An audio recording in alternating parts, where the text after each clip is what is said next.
Ketika orang membayangkan Afrika Barat, seringkali yang terlintas adalah bentang alam luas, jalur perdagangan kuno, dan pertemuan banyak budaya.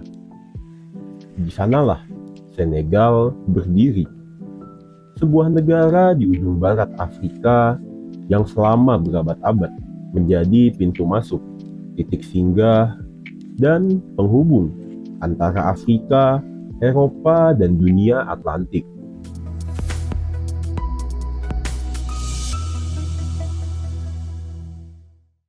Senegal memiliki luas sekitar 196.000 km persegi dengan garis pantai panjang yang menghadap langsung ke Samudra Atlantik.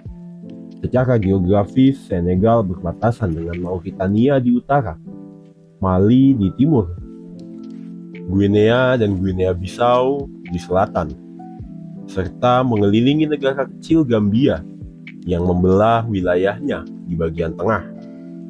Dan dalam video ini, kita akan mengenal Senegal lebih jauh melalui alam dan fenomena geografisnya, kekayaan hayati, ibu kota, hingga pulau-pulau bersejarah yang menyimpan kisah dunia.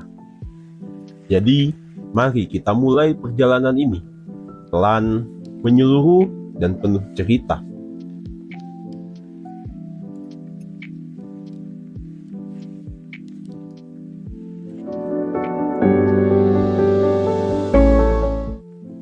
Senegal membentang dari daratan kering di utara hingga pesisir Atlantik di barat, memperlihatkan perubahan alam yang halus namun jelas. Di wilayah utara yang berbatasan dengan Mauritania, lanskap didominasi oleh sabana terbuka dan tanah kering. Di tengah wilayah inilah, Sungai Senegal mengalir, menjadi sumber kehidupan bagi manusia dan alam sejak lama. Di bagian tengah dan selatan, kondisi alam berubah menjadi lebih hijau. Vegetasi tumbuh lebih rapat dan curah hujan meningkat, terutama di wilayah Casamance.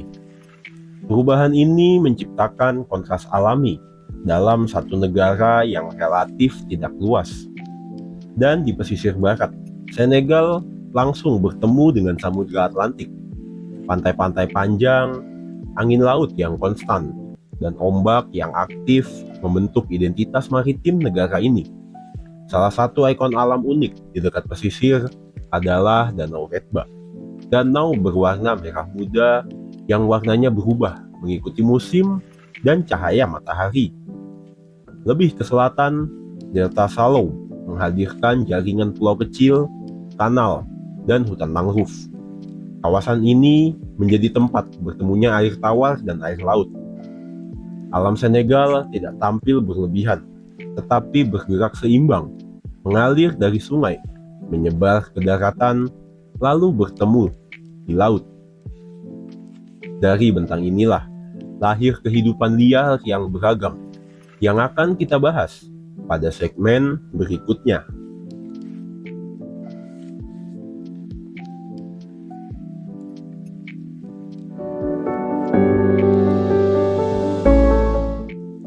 Kekayaan hayati Senegal terbentuk dari pertemuan sabana kering, sungai, dan kawasan pesisir. Di daratan, vegetasi khas seperti pohon baobab dan pohon akasia tumbuh mendominasi lanskap dan beradaptasi dengan musim kemarau yang panjang.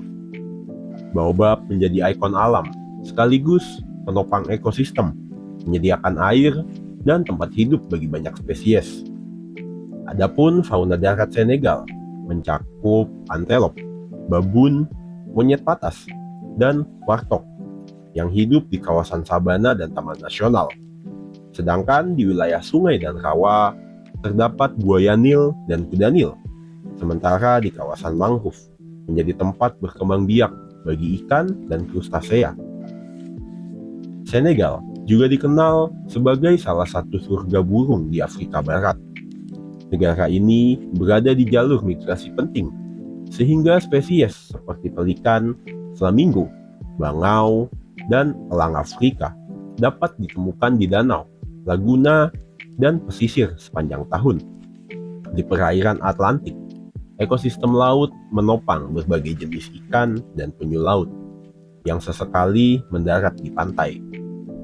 Seluruh ekosistem ini menunjukkan keseimbangan antara alam, darat, dan laut yang menjadi ciri khas Senegal.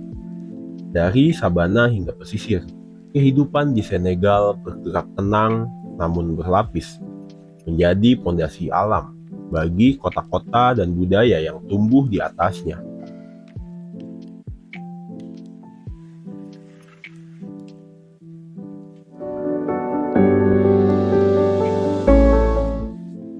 Dakar bukan sekedar ibu kota Senegal, tetapi sering disebut sebagai Gateway of Africa, gerbang Afrika menuju Samudra Atlantik. Kota ini berdiri di semenanjung Cape Verde, titik paling barat benua Afrika, menjadikannya sebagai persinggahan penting bagi perdagangan, budaya, dan sejarah sejak abad berabad-abad silam. Salah satu ikon yang paling dikenal di Dakar adalah Monument de la Renaissance Africaine. Patung raksasa ini berdiri di atas bukit, menghadap laut, dan menjadi simbol kebangkitan serta identitas Afrika modern. Dari kejauhan, monumen ini langsung mendominasi lanskap kota dan menjadi penanda visual Dakar di peta dunia. Tak jauh dari pusat kota, terdapat Ile de Gorée, pulau kecil yang syarat makna sejarah. Jalan-jalan sempit, bangunan kolonial berwarna pastel, dan suasana yang tenang, seolah jauh berkebalikan dengan hiruk-pikuk kota utama. Gorée kini menjadi ruang refleksi, sekaligus destinasi budaya yang penting di Dakar. Di sisi lain, Letao District menunjukkan wajah modern Dakar, menjadi pusat pemerintahan dan bisnis, dengan gedung-gedung administratif, hotel, dan kawasan komersial. Disinilah aktivitas kota bergerak cepat, berpadu dengan kafe, galeri seni, dan ruang publik. Pantai-pantai Dakar seperti di kawasan Yoff dan Ngor memperlihatkan hubungan erat kota ini dengan laut. Aktivitas nelayan tradisional, ombak Atlantik, dan angin laut membentuk kehidupan sehari-hari warga pesisir. Di sini, laut bukan latar belakang, melainkan bagian dari identitas kota. Dakar adalah tempat di mana tradisi dan modernitas, sejarah dan masa depan, darat dan laut saling bersinggungan. Ia menjadi pintu masuk yang tepat untuk memahami Senegal secara keseluruhan.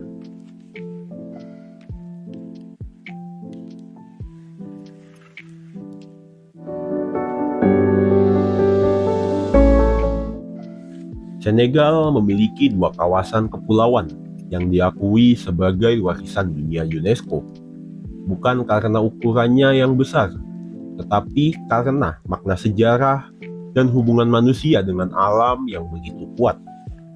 Keduanya memperlihatkan 2 sisi berbeda dari perjalanan Senegal. Satu berbicara tentang ingatan masa lalu, dan satu lagi tentang harmoni kehidupan. Pulau pertama adalah Ile de Gorée yang terletak tidak jauh dari pesisir ibu kota. Pulau ini dikenal sebagai salah satu simbol yang paling kuat dari sejarah perdagangan budak Atlantik.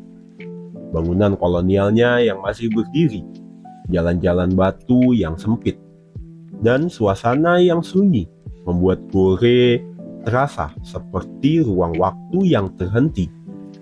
Di sini, sejarah tidak hanya diceritakan, tetapi juga dapat dirasakan melalui ruang-ruang kecil, dermaga tua, dan rumah-rumah yang kini menjadi saksi bisu masa lalu. Pulau ini juga menunjukkan bagaimana ruang sejarah dapat berubah menjadi pusat refleksi, seni, dan budaya. Sedangkan pulau warisan dunia lainnya memiliki karakter yang sangat berbeda, yaitu Delta Saloum. Kawasan ini merupakan jaringan luas pulau-pulau kecil, kanal air, dan hutan mangrove yang terbentuk secara alami. Delta Salom diakui oleh UNESCO sebagai lanskap budaya karena memperlihatkan hubungan jangka panjang antara manusia dan alam. Kawasan ini menjadi contoh bagaimana manusia bisa hidup berdampingan dengan alam tanpa mengubahnya secara drastis. Kedua pulau ini memperlihatkan bahwa warisan dunia tidak selalu tentang bangunan megah. Terkadang ia hadir dalam bentuk pulau kecil, air tenang, dan cerita yang terus hidup, mengajak kita untuk melihat Senegal lebih dalam, melampaui apa yang tampak di permukaan.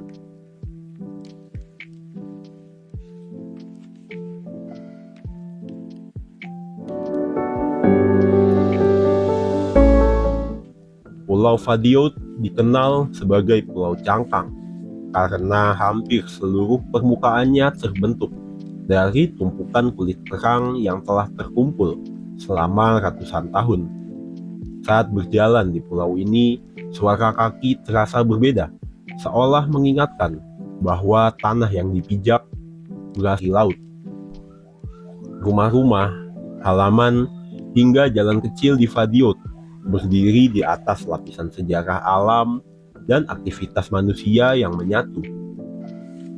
Yang membuat Fadiout semakin istimewa adalah kehidupan sosialnya. Di pulau ini, komunitas Muslim dan Kristen hidup berdampingan secara harmonis. Bahkan, pemakaman bersama digunakan oleh kedua kelompok. Sebuah simbol toleransi yang jarang ditemui di tempat lain. Jembatan kayu yang menghubungkan Fadiout dengan daratan utama bukan hanya jalur fisik, tetapi juga simbol keterhubungan budaya dan kebersamaan. Di pulau ini, seolah ketenangan datang secara alami. Pulau ini tidak ramai oleh kendaraan atau bangunan besar modern. Kehidupan berjalan perlahan, mengikuti pasang surut air laut. Fadiout menjadi contoh bagaimana sebuah komunitas kecil mampu menjaga tradisi, alam, dan harmoni sosial. Senegal adalah negara yang mungkin terlihat sederhana di peta, namun kaya jika dilihat lebih dekat. Dari sabana dan sungai, hingga kota pesisir dan pulau-pulau bersejarah, Senegal menyimpan cerita tentang pertemuan dunia antara Afrika, Atlantik, alam, dan manusia. Dan jika perjalanan ini membuka sudut pandang baru tentang Afrika Barat, jangan lupa untuk like, komen, share, dan subscribe. Dan nantikan episode berikutnya, karena masih banyak negara dengan cerita tak kalah menarik menunggu untuk kita jelajahi bersama.